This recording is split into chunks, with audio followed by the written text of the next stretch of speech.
كإنسان سوري مغترب عن بلدك، أكيد خطرت ببالك هي التساؤلات. ارجع يا ترى ولا ضل هون؟ طيب لو فرضاً بدي ارجع هلا، شو بدي اعمل اصلا بالبلد؟ بس والله كثير مشتاق ونفسي انزل، بس انا اصلا معي مصاري لحتى انزل، والله مفلس. طيب هلا انزل انا زيارة ولا استقرار لو بدي انزل؟ يا اخي بس عن جد لازم انزل، لانه عم بسمع انه في فرص كثير كبيرة بالشغل ولازم انزل اغتنمها.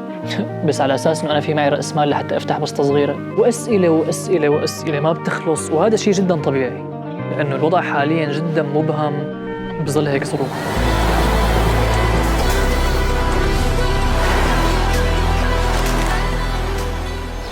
أنا شخصياً فكرت كثير بهي الأسئلة وقررت إني أنزل بنفسي لحتى أعرف. بعد 12 سنة برات سوريا أنا إن شاء الله بكرة راجع. رح أعرض لك كيف رح يكون طريق السفر لحتى أوصل على الشام، وكم كلفني والأسعار بشكل عام سواء الإقامة أو الأكل وغيره. رح أحاول أحطك بالصورة كاملة. وهلأ خلينا نقوم نشوف كيف الوضع بالشام. مع السلامة. وصلنا الحمد لله إلى الشام من داخل المسجد الأموي. بعد شوي صلاة الجمعة وحاليا عم يقرأ سورة الكهف.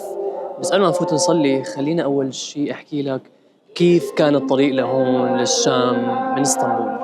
النزلة كانت من مطار اسطنبول الرهيب جدا والمعروف بكبره وفخامته لمطار بيروت. الطيارة كلفتني $225. بعدها أخذنا سيارة كنا متفقين معهم من قبل تاخذنا من مطار بيروت لحرستا بريف دمشق، واللي هي المكان اللي ربيت فيه وأنا صغير.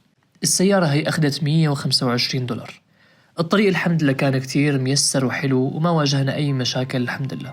طيب بعد ما صليت الجمعة خليني أحكي لكم شوية أشياء شفتها من وقت ما وصلت لهون. أول شيء أنا صلي 5 أيام تقريبا، بس الجو كتير فيه مرض وما حسيت إني أطلع وصور وكذا وهيك.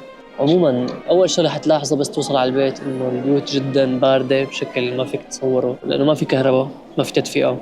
حتى لو في تدفئة ولكن البيت بحد ذاته بارد، لأنه العزل الحراري ما في عزل حراري بالبيوت. يعني أنا باسطنبول كنت أقعد بالنص بنص الشتوية، هون كتير برد، بدك تتغطى بمليون حرام ومليون شغلة لحتى شوي تدفى. يعني ثاني شغلة حتلاحظها اللي هي الروايح. رح يكون في عندك كتير روايح رح تحن لإلى. أنا فت على البيت شميت ريحة الآذان، من 12 سنة ما شميت ريحة الآذان، ريحة المازوت، ريحة البنزين. للأسف الهواء جدا ملوث عم يكون. فهي أول الشغلات اللي رح تلاحظها. رح تلاحظ كمان إنه الناس تعبانة جدا جدا جدا. الناس عايشة بفقر مدقع بصراحة. أصلا رواتب ما في، الرواتب اللي عم ياخدوها يا دوب عم تكفي شيء جدا جدا بسيط.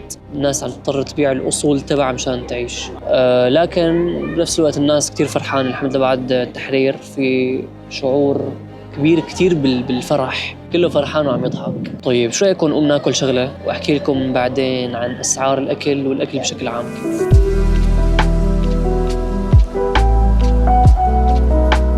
سعر الكلير اعطينا واحدة والله. لا كتير.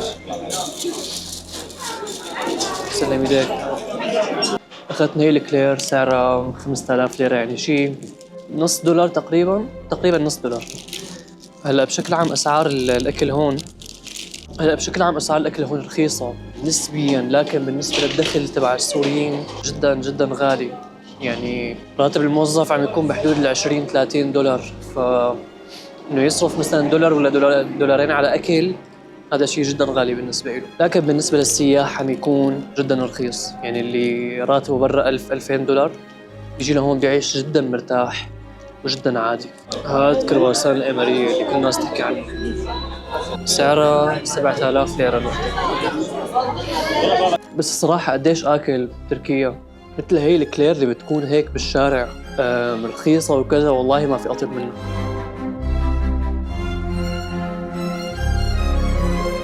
والله الشام القديمة عبارة عن متاهات وناس على المتورات.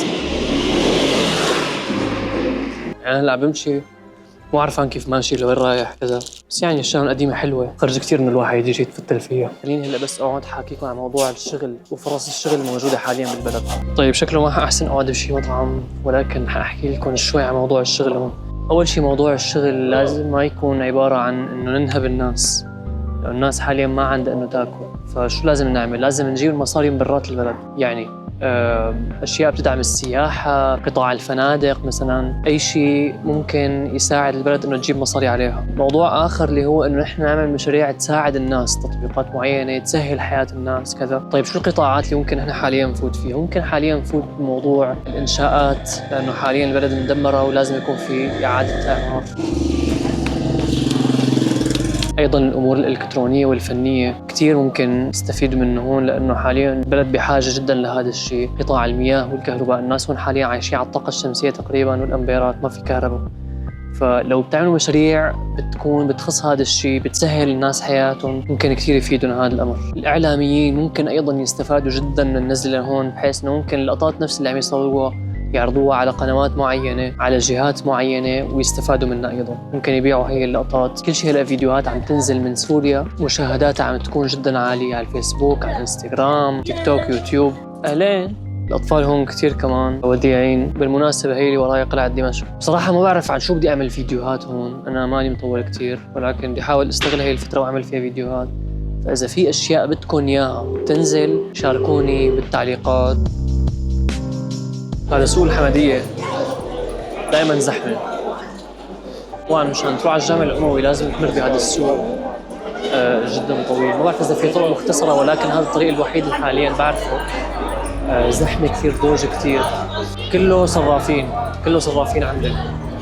قبل السقوط كان ممنوع الواحد يقول كلمة دولار، لكن هلا صار الموضوع مثل كأنه نكاية، كله بده يشتغل بتحويل العملات. هاي بس صورة تمام صورة.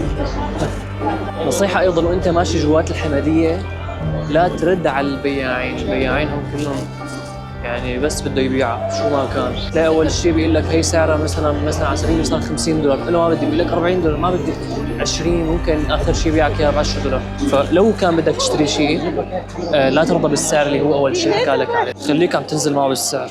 طيب هل سوريا هي بس سوق الحمدية والأموي وهدول الأماكن؟ أكيد لا. دمشق أغلبها مدمرة، ولازم العالم وقت تجي مو بس ترجي هدول الأماكن اللي لا كل الناس عم تصور فيها، أنا كنت عم صور فيها. لازم يأرجوا الدمار الموجود بسوريا. سوريا مدمرة بشكل مو طبيعي. رح أحاول إن شاء الله بالفيديوهات الجاية، لو أعمل فيديوهات جاية إني أصور ووثق هذا الدمار بإذن الله، وأرجيكم الجانب الآخر من سوريا.